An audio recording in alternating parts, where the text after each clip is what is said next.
She was like, you have to meet my son. She was like, I was a teen mom too.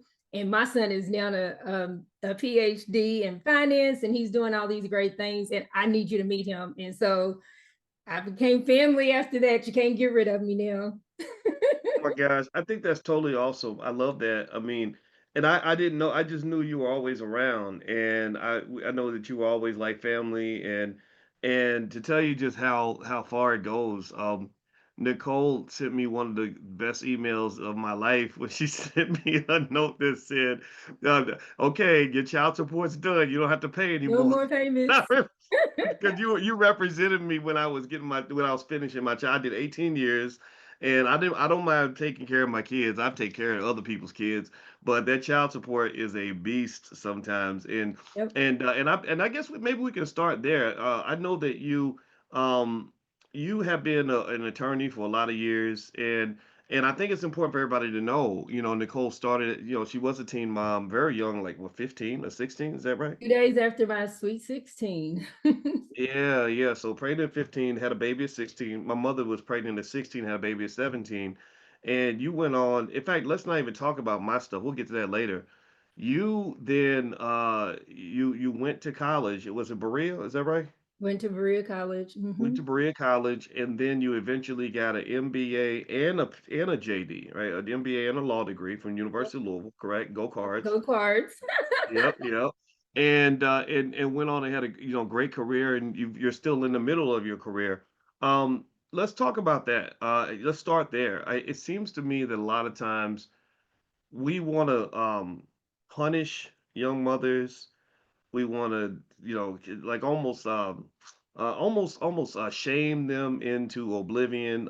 Almost act like they're worthless and mistreat them. And I've always been offended by that because I know that that's what they did to my mother.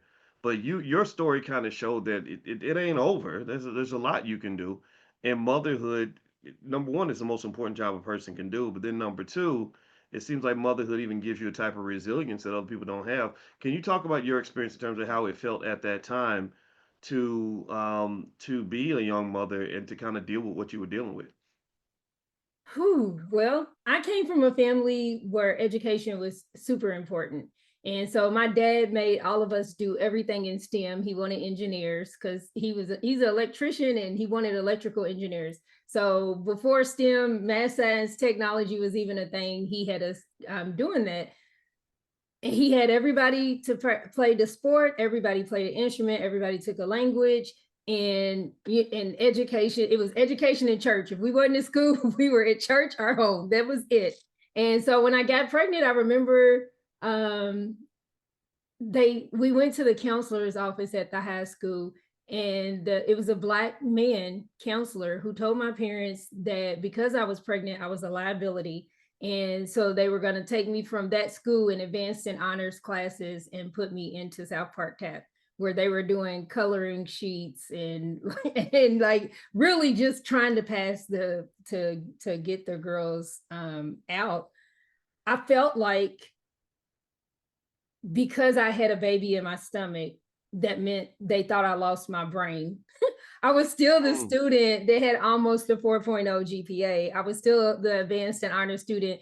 2 days before I got pregnant, I was great. Everybody was, excited to have me around and bragging on me. But because I got pregnant, all of a sudden, I remember my mom telling me, you'll never go to you'd be lucky to graduate from high school. How do you think you're ever going to go to college?